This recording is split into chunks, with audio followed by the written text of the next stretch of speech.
दोस्तों शुरू करने से पहले मैं आपको डिस्क्लेमर देना चाहूंगा कि वीडियो सिर्फ और सिर्फ एजुकेशनल पर्पस के लिए यहाँ पे आपको इन्वेस्टमेंट एडवाइस नहीं दी जाती है। तो वीडियो को देखकर आप सीख सकते हो और इन्फॉर्मेशन को ले सकते हो। कल का दिन दोस्तों काफ़ी इंटरेस्टिंग और काफ़ी इंपॉर्टेंट होने वाला है स्टॉक मार्केट के लिए, क्योंकि कल हम रिएक्शंस देखेंगे। हो सकता है कुछ नेगेटिव रिएक्शंस अपन को देखने को मिले कुछ फैक्टर्स को लेकर।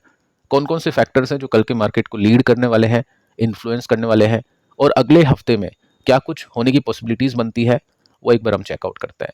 साथ में देखिए दोस्तों, अपन बात करेंगे SWP को लेकर। SWP क्या होता है वो मैं आपको बता चुका हूँ। SIP में आप पैसे लगाते हैं, मार्केट को पैसे देते हैं, लेकिन SWP में आप मार्केट से पर मंथ पैसे लेते हैं। तो कैसे कर सकते हैं वो मैं आपको बता चुका हूँ। कौन सा वीडियो है वो भी मैं आपको बता दूंगा, जिसने नहीं देखा उसको चेकआउट कर लेना। किन फंड्स में ये किया जाता है, अगर आपके पास में वो फंड्स नहीं है तो आपको क्या करना चाहिए, वो भी हम यहाँ पे डिस्कशन करेंगे। अब देखिए दोस्तों, पहला जो फैक्टर है जो कल के दिन प्ले होगा, सबको पता ही है, ट्रंप का H1B वीज़ा। उसकी जो फीस है वो हाइक हो चुकी है, बढ़ चुकी है $1 लाख, यानी 88 लाख रुपीस तक ये पहुंच चुकी है। अब इसका इम्पैक्ट क्या होगा? ऑब्वियस है, नेगेटिव होगा। IT कंपनीज के स्टॉक्स नीचे आ सकते हैं, और इसका रिएक्शन अपन देख चुके हैं। इन्फोसिस के ADR में 4% का झटका लगा था, क्रैश हुआ था। ठीक है, तो एक्सपेक्टेड है ये। IT कंपनीज कल नीचे खुलती है, नीचे गिरती है, तो कुछ ऐसा शॉकिंग फील नहीं होगा, क्योंकि न्यूज़ अपन देख चुके हैं। और इसको लेकर मैंने आपको डिटेल में वीडियो दिया है, कल का वीडियो दिया है, उसको एक बार आप चेकआउट करना। क्योंकि ये जो अभी हुआ है, $1 लाख का हाइक किया है फीस के अंदर, एप्लीकेशन फ़ी हम बोल सकते हैं, वीज़ा बोल सकते हैं। तो पहले भी ऐसा हुआ है, ओबामा ने भी ऐसा किया था, और ट्रंप ने भी पहले ऐसा किया था 17 से 20 के अंदर जो उनका कार्यकाल था, उसके अंदर भी ऐसा हमने देखा था। तो उसका क्या इम्पैक्ट हुआ IT कंपनीज के ऊपर? कितने महीनों तक या कितने सालों तक IT कंपनीज ने न्यू हाई नहीं लगाया, और उसके बाद में कैसे परफॉर्मेंस हमने देखे, सब कुछ मैं आपको बता चुका हूँ। इसके प्लस पॉइंट भी है और इसके माइनस पॉइंट भी है। तो कल देखते हैं कैसे इम्पैक्ट होगा, क्योंकि ये जो फीस है ये एप्लीकेबल हो चुकी है संडे को, यानी आज से। तो डेफिनेटली इम्पैक्ट तो होने वाला है इसमें। कल के दिन से ही इम्पैक्ट आपको देखने को मिलेगा IT कंपनीज के स्टॉक्स में, जो कि नीचे जा सकते हैं। अब चेकआउट करेंगे कौन कौन सी कंपनीज के ऊपर कितना इम्पैक्ट हुआ, कल का प्राइस एक्शन देखेंगे, उसके ऊपर डिटेल में डिस्कशन होगा IT कंपनीज के ऊपर। क्योंकि IT कंपनीज में इन्वेस्टर इन्वेस्टेड होते हैं, चाहे वो फंड के थ्रू हो, इंडेक्स के थ्रू हो, या फिर डायरेक्ट पोर्टफोलियो के थ्रू हो।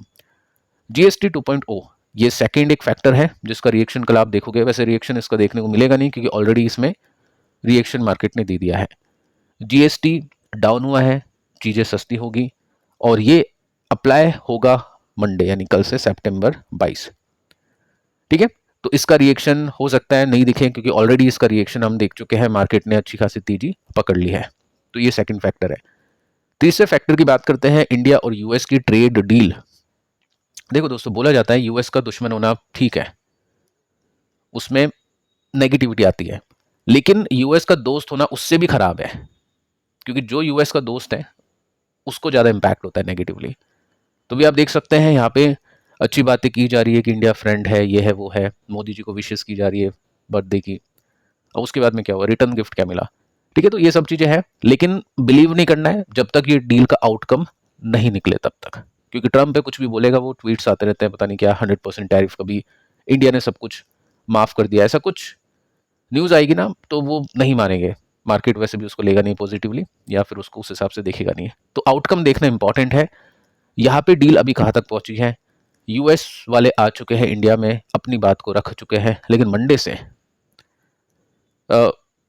अपनी जो इंडिया की जो रिप्रेजेंटेटिव टीम है वो लीड करेगी चीज़ों को, अपनी जो भी डिमांड है वो सब चीज़ें रखने वाली हैं। तो देखते हैं दोस्तों कितना क्या आउटकम निकलता है, कितनी बातें चलती हैं। अगर कुछ ऑफिशियल न्यूज़ आती है ना बीच में, तो वो देखना काफ़ी इंटरेस्टिंग और इम्पॉर्टेंट हो जाएगा। उसके बाद में FIs की एक्टिविटी। फ्राइडे के दिन एक्टिविटी सही थी, 390 करोड़ की बाइंग की FIs ने, कुछ बड़ी बात नहीं है। DIs ने भी यहाँ पे बाइंग की 2105 करोड़ रुपीस की।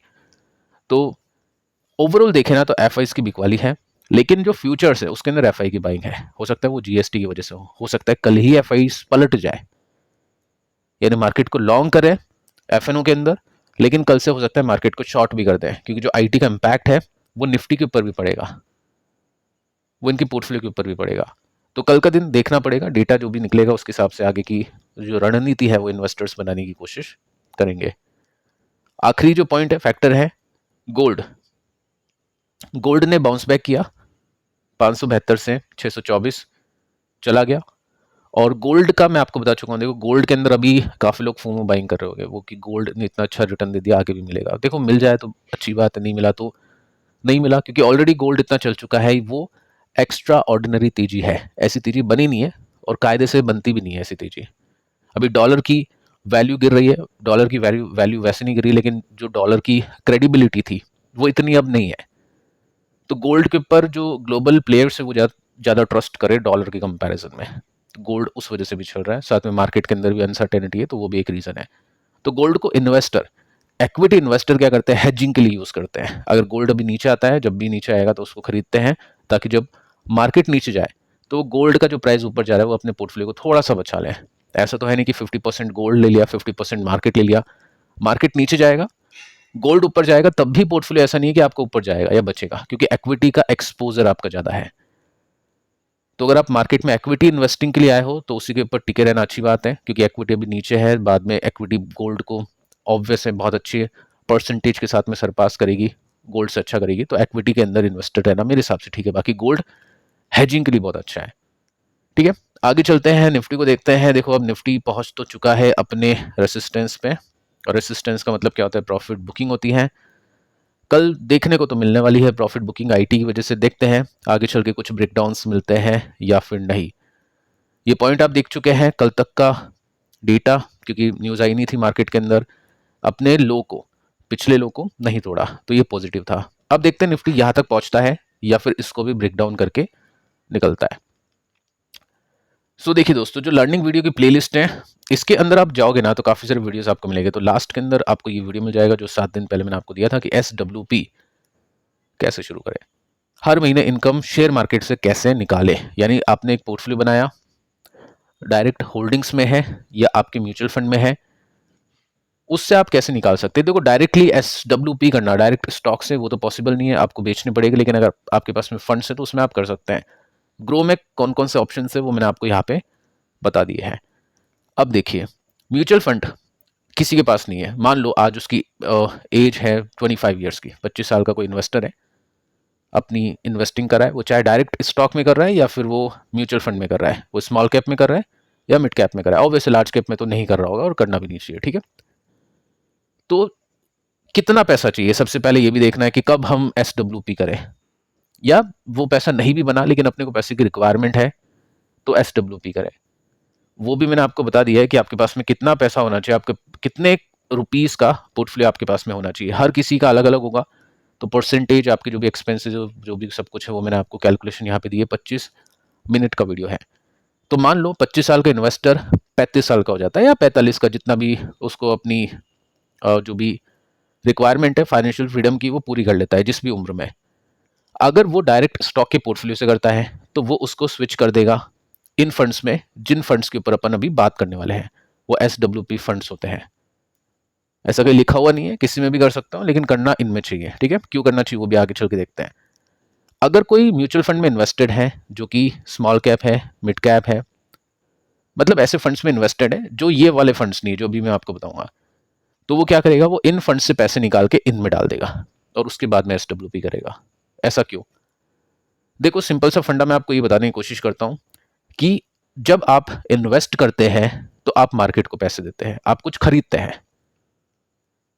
तो अगर आप कुछ खरीदते हैं तो आपकी कोशिश होगी कि आप उस चीज को सस्ते में खरीदें, डिस्काउंट में खरीदें। लेकिन जब आपको बेचना होगा ना तो आप डिस्काउंट में नहीं बेचोगे, उसको ऊपर बेचोगे, महंगे में बेचोगे। तो जब लोग इन्वेस्टर बनते हैं तो यहाँ पे इन्वेस्ट करते हैं, क्योंकि ये चीजें गिरती भी है, सस्ती भी होती है, उसमें अपन खरीदते हैं।